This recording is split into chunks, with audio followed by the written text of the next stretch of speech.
Halo Sobat Spoiler, bagaimana kabarnya? Tentunya Millers doakan baik-baik saja. Jumpa lagi di channel Sektor Spoiler. Pada video kali ini, Millers akan bahas kelanjutan cerita dari Donghua series Verfekud episode 237. Seperti biasa, Millers mau ingatkan lagi bagi Sobat Spoiler, karena video ini mengandung spoiler, Mimin sarankan untuk tonton dulu episode-episode sebelumnya, biar ngerti jalan ceritanya. Tapi buat Sobat Spoiler yang gak sabar dan udah siap dengerin kelanjutan ceritanya, langsung saja kita gas ke ceritanya. Di episode sebelumnya, Si Hao menyaksikan kelinci kecil mengalami perubahan aneh setelah memakan buah mata air kuning. Bersama Chow Yuseng, ia menjaga dengan cemas, tak berani menyentuh makhluk itu selama sehari semalam. Saat energi Yin mencapai puncak, kegelapan menyelimuti tempat itu, dan kelinci kecil lenyap, lalu muncul kembali dengan wajah kebingungan. Di kakinya terlihat bekas samar, seolah jejak reinkarnasi dihapus secara paksa oleh kekuatan misterius. Melalui kesadaran kelinci, Si Hao melihat kuali emas abadi yang memancarkan cahaya 9 warna, penuh darah yang menembus ruang dan waktu, serta sosok wanita bertopeng perunggu yang memukul kuali hingga alam semesta bergetar. Gambaran itu membuat Si Hao terdiam, menyadari kuali itu menyimpan rahasia besar terkait kekacauan zaman. Kelinci kecil berusaha mengingat lebih banyak, tapi ingatannya semakin kabur, meninggalkan rasa kehilangan yang membuatnya menangis. Si Hao dan Chow Yuseng mencoba menyelami kesadarannya, namun jejak itu telah lenyap oleh arus waktu. Si Hao hanya bisa pasrah, memahami bahwa rahasia melawan waktu tak akan bertahan lama. Si Hao kembali ke institusi Dewa Surgawi, di mana Tetua Agung telah menyiapkan kolam obat dan ramuan kuno. Dengan tekad kuat, ia memulai pengasingan untuk menjadikan tubuhnya sebagai benih dao, meski dunia luar meragukan pilihannya. Di institusi Dewa Surgawi, Si Hao menjalani penderitaan luar biasa. Tubuhnya dimurnikan dalam kolam obat berisi ramuan langka seperti daun pohon Dewa Surgawi dan pasir bintang darah abadi. Ia bertahan dari panas membakar dan racun serangga berbisa yang merobek dagingnya. Tulangnya remuk, sumsumnya ditempa ulang, dan roh primordialnya dipaksa melahirkan roh kedua yang kemudian dilebur kembali. Proses ini berlangsung berbulan-bulan, penuh siksaan di ambang kehancuran. Di balik kesunyian, Si Hao menjalani transformasi besar, menempat tubuh dan rohnya menuju kelahiran kembali. Tetua Agung membawa Si Hao ke surga mendalam yang jelas, menanamnya dalam benih aneh seperti plasenta surga dan bumi. Di sana, Si Hao menyerap energi esensi dunia. Tubuhnya beresonansi dengan hukum alam. Dalam benih itu, ia bertemu wanita berambut ungu, sosok inti abadi yang memancarkan wibawa luar biasa. Wanita itu menguji Si Hao, namun akhirnya memberi jalan baginya untuk duduk di lempengan batu kuno, pusat dao sejati. Di sana, Si Hao tenggelam dalam hukum alam, memahami dao agung, dan menempat tubuhnya sebagai dunia itu sendiri. Kepompong dao terbentuk, membungkusnya, hingga akhirnya retak. Dari dalam, Si Hao bangkit kembali, tubuhnya hitam hangus namun hidup, menandakan kelahiran baru yang akan mengguncang dunia. Tiba-tiba, kepompong itu meledak dalam kobaran api dao. Tubuhnya hitam seperti arang, namun cahaya samar di dalam dirinya menolak padam. Di tengah siksaan, Si Hao membuka gerbang abadi dalam tubuhnya. Cahaya jernih memancar, membentuk simbol yin-yang yang menahan kobaran api dao. Waktu seolah membeku, ruang kehilangan makna, dan Si Hao merasakan pencerahan luar biasa seakan menembus jutaan tahun dalam sekejap. Di episode selanjutnya, saat keheningan pecah, cahaya jernih meresap ke tubuhnya, memadamkan api surga. Gerbang abadi di dalam dirinya terbuka satu persatu, melepaskan kekuatan luar biasa. Diagram yin yang mengalir dalam darah dan tulangnya perlahan tersebar. Karena ia menyadari dao sejati ada dalam dirinya, tak perlu simbol eksternal. Benih dalam tubuh Si Hao terbentuk, bercahaya jernih, menyatu dengan daging dan rohnya.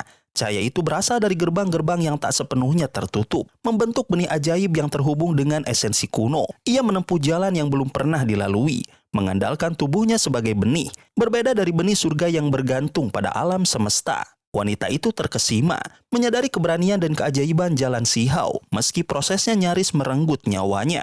Namun, hukum langit datang. Cahaya pedang, lonceng ilahi dan senjata surgawi menghujani Si Hao, menghancurkan tubuhnya hingga darah ilahi memercik. Lempengan batu tak lagi mampu melindungi, karena jalannya menantang kehendak alam semesta. Meski hancur, benih dalam dirinya berkecambah, membungkus roh dan darahnya, menipu langit untuk memberi kehidupan baru. Dengan metode Dewa Willow, Si Hao beregenerasi, tubuhnya pulih, auranya memancar penuh kehidupan. Ia melangkah keluar dari plasenta langit dan bumi, siap menghadapi dunia dengan dao batinnya yang baru ditemukan. Si Hao meninggalkan plasenta langit dan bumi dengan rasa syukur kepada wanita bercahaya yang melindunginya. Benih aneh dalam tubuhnya retak, memancarkan cahaya jernih dan menyerap energi spiritual dunia luar yang kuat. Namun, saat melangkah keluar, ia disambut panas menyengat seperti berada di dalam matahari. Tubuhnya nyaris terbakar, rambut dan kulitnya terasa retak. Meski telah mencapai tingkat sekte, panas itu tetap menyakitkan. Ia menyadari dirinya berada di gua kuno yang luas, penuh cahaya api yang membara. Sebuah istana bawah tanah seperti sarang laba-laba yang menyimpan dunia tersendiri. Benih dalam tubuh si Hao bersinar, melindunginya dari panas dengan cahaya jernih yang menyebar ke daging dan tulangnya, menghilangkan rasa sakit. Di dalam gua, ia bertemu Penatua Agung yang duduk di atas sajadah. Matanya berkilat menembus cahaya api. Penatua Agung terkejut sekaligus bangga melihat si Hao berhasil menempuh jalan berbahaya menggunakan tubuh sebagai benih, sesuatu yang dianggap mustahil oleh Akademi Abadi. Tawanya mengguncang gua, membuat batu-batu ilahi langka yang tahan panas matahari nyaris meleleh. Si Hao meminta obat penyembuh surga untuk memperbaiki benihnya yang rusak, yang menyimpan makhluk misterius. Penatua Agung, meski terkejut, melemparkan botol giok berisi obat itu kepadanya. Saat si Hao mengoleskan obat, luka pada benih menutup sempurna, mengembalikan wujud aslinya. Tiba-tiba, lolongan mengerikan bergema dari kedalaman gua, diiringi tangisan burung lemah dan magma merah yang mengalir. Si Hao berlari ke dalam, menggenggam pedang abadi, dan menemukan tulang-tulang kuno yang memancarkan aura makhluk kuat, bahkan melebihi tingkat sekte. Di kawah dalam, Penatua Agung menggali abu tulang, menemukan cakar naga dan tengkorak cilin.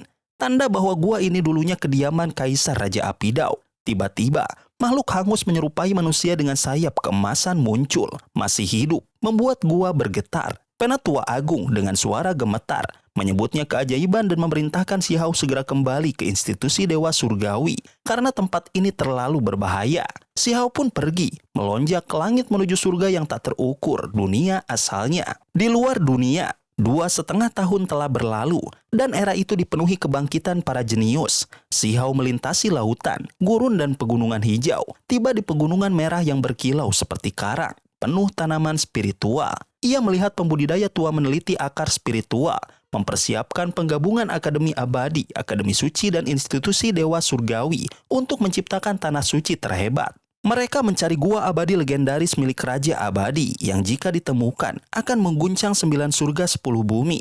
Kedatangan pelayan Raja Surgawi Matahari Ungu, jenius dari Akademi Abadi dengan tubuh emas ungu dan benih energi ungu kabut besar, memicu kegemparan. Ia bertarung dengan pengikut Sutuo Agung, jenius lain yang menyatu dengan abu biarawan kuno, mengguncang pegunungan merah. Si Hao kagum dengan kehebatan mereka, melanjutkan perjalanan ke institusi Dewa Surgawi. Si Hao tiba di institusi Dewa Surgawi, tempat gua abadi misterius yang disegel formasi kuno tersembunyi di bawahnya. Gua itu menyimpan harta luar biasa, namun tak seorang pun, bahkan Penatua Agung, berhasil membukanya meski menggunakan obat suci sebagai umpan. Kekokohan segel menunjukkan nilai harta di dalamnya, membuat semua orang berspekulasi tentang keajaiban yang tersimpan. Namun, suasana di institusi dipenuhi kesedihan, karena murid-murid merasa warisan mereka akan direbut oleh jenius dari Akademi Abadi dan Suci, yang jauh lebih unggul. Para murid institusi Dewa Surgawi merasa tak berdaya, cemburu karena jenius terbaik mereka telah direkrut akademi lain, meninggalkan mereka sebagai murid biasa.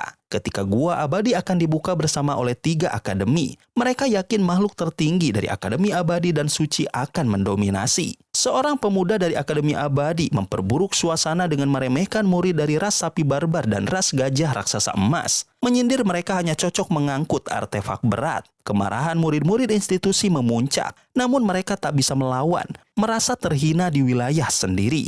Si Hao yang melewati kerumunan tak terlibat dalam pertikaian itu.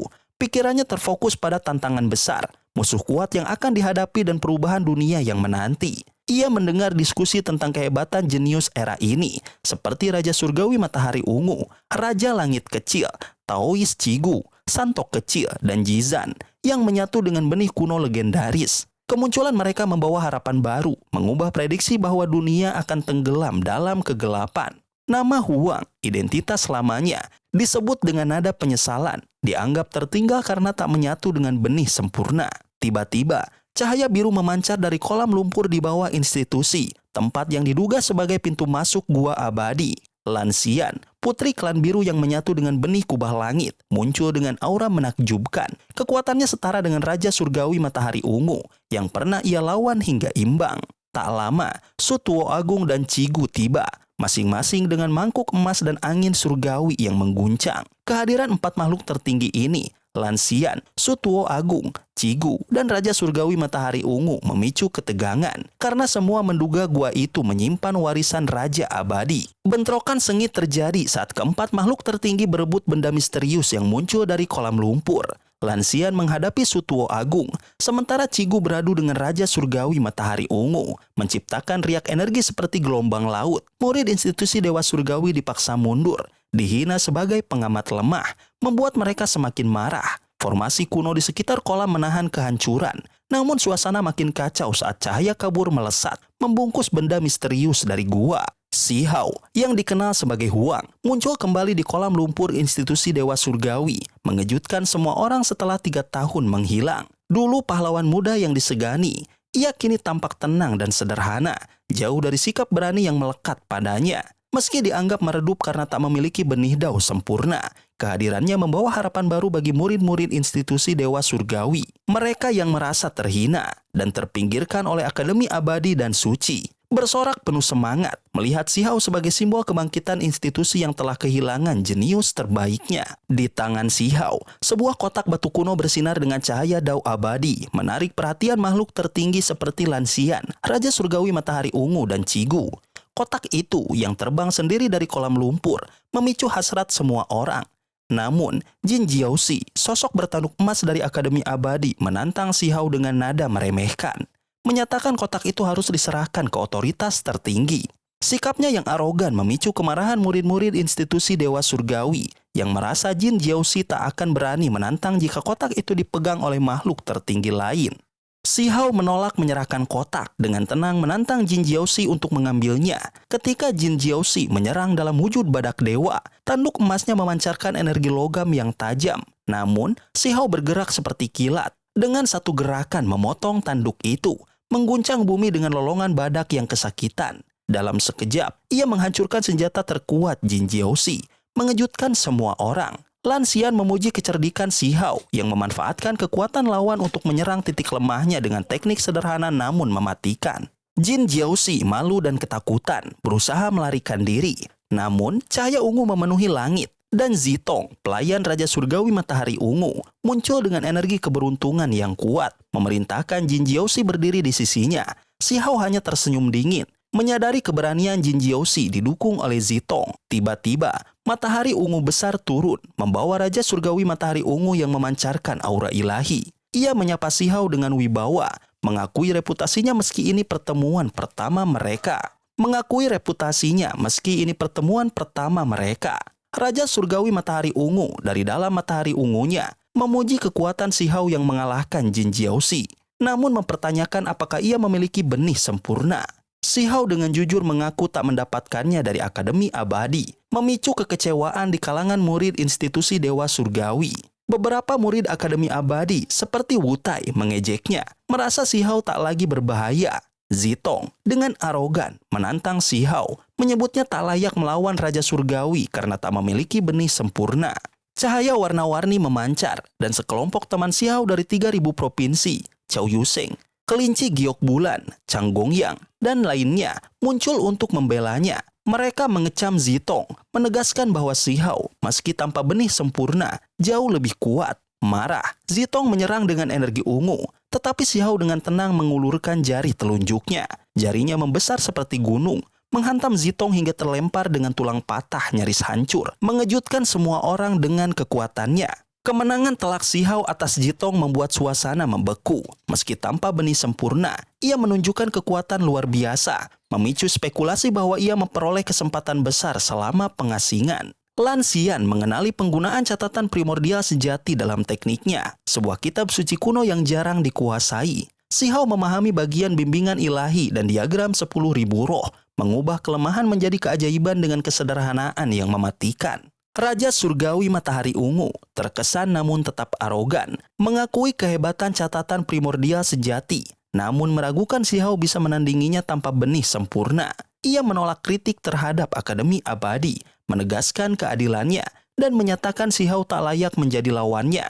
Murid-murid institusi Dewa Surgawi marah, merasa Si Hao dihina, sementara teman-temannya membela, menegaskan kehebatannya di masa lalu. Si Hao dengan senyum tipis menantang Raja Surgawi untuk bertarung, mempertanyakan keberaniannya. Awalnya menolak, Raja Surgawi akhirnya setuju bertarung di alam Dewa Surgawi, ranah kekuatan Si Hao, menunjukkan kepercayaan dirinya. Keputusan ini mengejutkan semua orang, memicu sorakan dari pengagum Raja Surgawi dan ketegangan di kalangan murid institusi Dewa Surgawi. Mereka khawatir, namun berharap Si Hao bisa membuktikan dirinya sebagai raja yang tak terbendung. Dengan pertarungan ini, Si Hao bersiap menunjukkan hasil pengasingannya selama 3 tahun. Meski tanpa benih sempurna, benih dao batinnya yang unik memberinya keyakinan untuk menggetarkan 9 surga 10 bumi. Suasana di sekitar kolam lumpur makin tegang, menanti bentrokan antara dua kekuatan besar yang akan menentukan siapa jenius sejati di era gemilang ini. Sobat spoiler, itulah spoiler dari Donghua series Perfect World episode 237. Tentunya spoiler ini tidak akan sama persis dengan episode sesungguhnya. Maka dari itu, jika ada kesalahan dalam kata ataupun istilah, serta kekurangan atau kelebihan durasi harap dimaklumi. Dan jangan lupa untuk mendukung channel ini lebih berkembang dengan cara like, share, dan subscribe, supaya kalian gak ketinggalan update terbaru dari channel ini. Terima kasih banyak sudah menonton video ini sampai akhir Sobat Spoiler. Kritik dan saran positifnya silahkan di komentar. Sampai ketemu lagi di video berikutnya. Tetap semangat dan sampai jumpa.